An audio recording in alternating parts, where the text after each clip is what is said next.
चुनावी रण में उतरेंगे योगी आदित्यनाथ, करेंगे ताबड़तोड़ रैलियां। जम्मू कश्मीर में 2 चरणों का मतदान हो चुका है। अब तीसरे चरण के लिए राजनीतिक दलों ने जोर लगाना शुरू कर दिया है। बीजेपी आज से जम्मू रीजन में अपने फायर ब्रांड नेता उतारने जा रही है। इसमें एक नाम उत्तर प्रदेश मुख्यमंत्री योगी आदित्यनाथ का भी है। सीएम योगी आज जम्मू क्षेत्र में 3 रैलियां करेंगे और बीजेपी के पक्ष में माहौल बनाएंगे। बताया जा रहा है कि आने वाले दिनों में यूपी के सीएम की जम्मू संभाग में अन्य रैलियां भी प्रस्तावित। जम्मू में चुनावी जनसभा को संबोधित किया है। इस दौरान उन्होंने कहा, जम्मू के राज्य दर्जे, टैक्स और जीएसटी जैसे मुद्दों पर बात की। राहुल गांधी ने कहा कि हिंदुस्तान के इतिहास में बहुत सारी यूटीएस को राज्य बनाया गया, लेकिन पहली बार एक राज्य को यूनियन टेरिटरी बनाया गया। ये जम्मू कश्मीर के साथ हुआ है। ऐसा करना जम्मू कश्मीर के लोगों के साथ अन्याय है। आपका लोकतांत्रिक हक आपसे छीन लिया गया है। हमारी सरकार चाहता था कि चुनाव से पहले आपको स्टेटहुड वापस मिल जाएगा। सही तरीका वही था, लेकिन हम आप चाहते हैं कि जल्द से आपको लोकतांत्रिक हक मिल जाए। हिंदुस्तान के इतिहास में ऐसा पहला कभी नहीं हुआ। ऐसा के साथ होना भी नहीं चाहिए। जम्मू कश्मीर हमारी सरकार बनते ही आसमान से आफत बरसी है। बीती रात पूर्वी मुंबई मूसलाधार बारिश हुई। भारी बारिश की वजह से कई इलाकों में पानी भर गया। समय महानगरी की रफ्तार पर ब्रेक लगा है। बरसात में ऐसे टाइम पर हुई जब लोग अपना कामकाज खत्म करके घर लौट रहे थे, तभी बारिश की वजह से लोग फंसे हुए। आज के लिए मौसम विभाग ने रेड अलर्ट जारी किया है। हालांकि सुबह तक पहले कुछ इलाकों में हल्की मध्यम बारिश देखने को मिल सकती है। IMD के वैज्ञानिक डॉक्टर अनेस के मुताबिक बंगाल की खाड़ी से हवाएं दिल्ली NCR की तरफ आ रही हैं। इससे आज शाम तक हल्की बारिश हो सकती है। वहीं 26-27 सितंबर ने सोमवार को चाइल्ड पोर्नोग्राफी पर बड़ा फैसला दिया है। सुप्रीम कोर्ट ने साफ कर दिया है कि चाइल्ड पोर्न देखना या उसे स्टोर करके रखना भी पोक्सो और IT कानून के तहत अपराध है। चीफ जस्टिस JY चंद्रचूड़ और जस्टिस JB पारदीवाला की बेंच ने यह फैसला सुना। सुप्रीम कोर्ट ने फैसला मद्रास हाईकोर्ट के फैसले को चुनौती देने वाली याचिकाओं पर दिया है। मद्रास हाईकोर्ट ने अपने फैसले में कहा था कि चाइल्ड पोर्नोग्राफी रखना अपराध के दायरे में नहीं आता। हाईकोर्ट के फैसले को कई NGO ने सुप्रीम कोर्ट को चुनौती दी थी।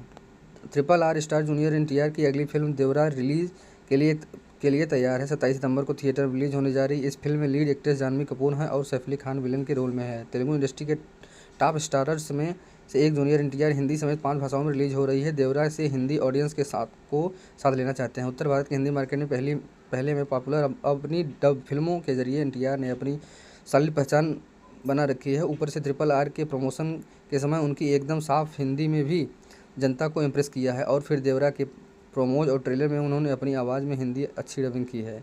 इन सारी पॉजिटिव चीज़ों के भरोसे जूनियर NTR देवरा को हिंदी ही नहीं बल्कि सभी अन्य भाषाओं गजल के लिए साल 2024 शानदार साबित हो रहा है और पीछे कुछ समय से तो बाजार एक के बाद एक रिकॉर्ड बना रहा है। ये सिलसिला लगातार जारी है और सप्ताह के चौथे कारोबारी दिन गुरुवार को एक बार फिर बॉम्बे स्टॉक एक्सचेंज ने 30 शेयरों वाले सेंसेक्स ने खुलते ही मिनटों में नया ऑल टाइम हाई लेवल छू लिया। मिनटों में BSE सेंसेक्स 170 अंक से ज़्यादा चढ़कर 85,372.17 ऊपर पहुंच गया और ये रफ्तार बढ़ती चली गई। सुबह 11 बजे तक 250 अंकों के साथ ज़्यादा उछलकर 85,462.62 अंक के ऑल टाइम हाई लेवल पर कारोबार कर रहा था। जबकि दशक यानी 10 साल बुधवार को पूरे हो चुके हैं और इस मुहिम से देश में क्या क्या बदला, आइए इसके बारे में बात करते हैं। 140 करोड़ लोगों का सामूहिक संकल्प। 10 साल पहले शुरू हुई मेक इन इंडिया मुहिम को जबरदस्त सफलता मिली है और भारत के अब नरेंद्र मोदी 25 सितंबर 2017 को भारत के प्रमुख वैश्विक मैन्युफैक्चरिंग हब के रूप में स्थापित करने का उद्देश्य साथ ही मेक इन इंडिया की शुरुआत की थी। PM मोदी ने एक लिंक्ड पोस्ट के जरिए इस मुहिम को सफलताएं गिनाई हैं। उन्होंने कहा कि मेक इन इंडिया एक दशक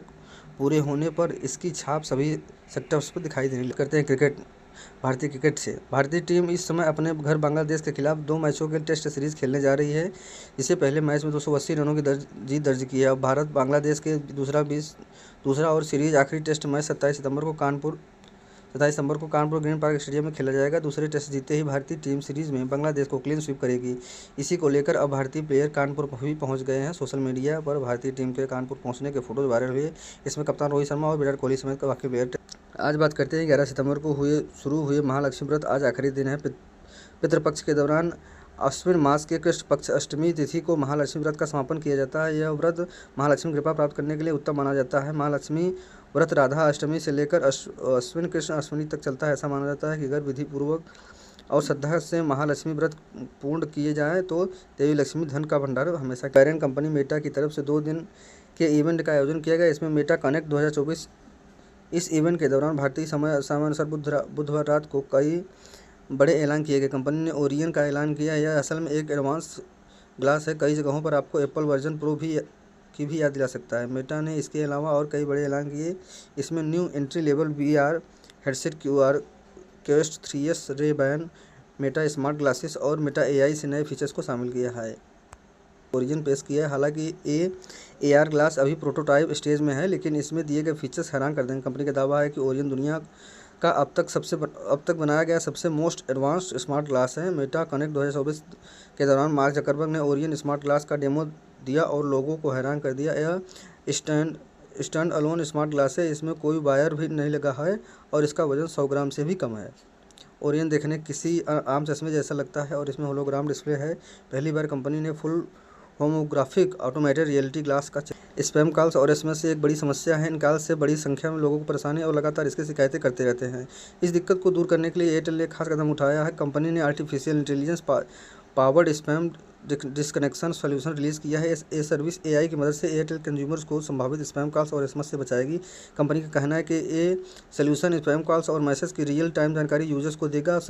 ये सर्विस प्रीपेड और पोस्टपेड दोनों से कोई चार्ज नहीं देना होगा। ये फ्री ऑफ कास्ट होगी और ऑटोमेटिक एक्टिवेट हो जाएगी। एयरटेल कंज्यूमर को इस सर्विस का फ़ायदा बिना किसी रिक्वेस्ट या ऐप के डाउनलोड करते किए इस्तेमाल कर सकेंगे। कंपनी ने साफ किया कि ये फीचर सिर्फ स्मार्टफोन पर ही काम करेगा। प्रमुख इलेक्ट्रिक दोपहिया वाहन निर्माता कंपनी रिवोल्ट मोटर्स ने कंप्यूटर सेगमेंट में अपनी पहली इलेक्ट्रिक बाइक रेनॉल्ट RV1 को आधिकारिक तौर पर बिक्री के लिए लॉन्च कर दिया है। ये बाइक कुल 2 वेरिएंट में पेश की गई है।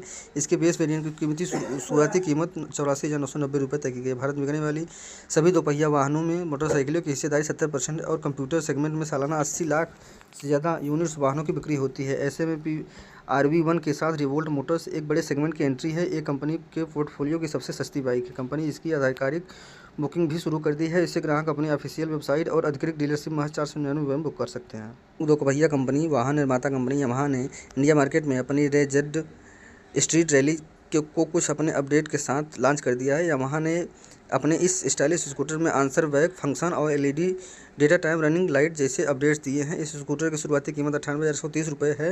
यह स्कूटर आइस फ्लो वार्मिंग और मैट ब्लैक के साथ एक नए साइबर ग्रीन कलर में उपलब्ध है। आइए जानते हैं स्कूटर में क्या खास है।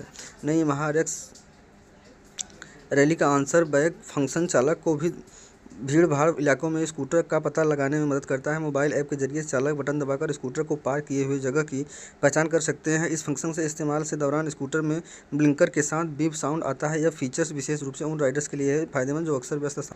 अगली खबर की बात करें तो महिलाओं को आत्मनिर्भर और सशक्त बनाने के लिए राज्य और केंद्र सरकार की तरफ से कई अहम योजनाएं बनाई जा रही हैं। इसी क्रम में केंद्र सरकार की तरफ से महिलाओं को आर्थिक सहायता देने के लिए ड्रोन दीदी योजना चलाई जा रही है। इस रोजगार के साथ सम्मान भी मिल रहा है। केंद्र सरकार ने इस योजना के जरिए राज्यों की लगभग 3,000 महिलाओं को स्वयं सहायता समूह को ड्रोन देने का फैसला किया है। इसके साथ ही इस योजना में महिलाओं को 8 लाख रुपये की सब्सिडी भी दी जाएगी। लगभग 10 करोड़ महिलाएं HSG से जुड़ी हुई। इस योजनाओं के तहत देश भर में करीब 14,500 महिलाओं को ड्रोन दिए जाएंगे। इससे के साथ ही 8 लाख रुपए की सब्सिडी भी दी जाएगी। अक्टूबर से लेकर 90 सीटों पर 5 अक्टूबर 2024 को चुनाव होने वाला है। चुनाव के मद्देनजर किसानों को लुभाने के लिए कई बड़ी घोषणाएं और वादे किए गए हैं। इसी बीच हरियाणा के CM नायब सिंह सैनी ने रविवार को कुरुक्षेत्र में जनसभा के दौरान किसानों के लिए बड़ी घोषणाएं की है। सैनी के अनुसार हरियाणा के किसान फिर की हर फसल को सरकार अब MSP पर खरीदेगी। इसके साथ यह कहा गया है कि किसान चाहे कोई भी फसल उगाते हैं उन्हें MSP पर वास्तविक मूल्य मिलेगा। अब तक की सरकार की तरफ से 14 फसल की खरीदारी MSP पर की जाती थी, लेकिन अब 10 नई फसलों पर MSP पर खरीदने के लिए ऐलान किया है। केंद्र सरकार इन सभी 24 फसलों पर MSP खरीदती है।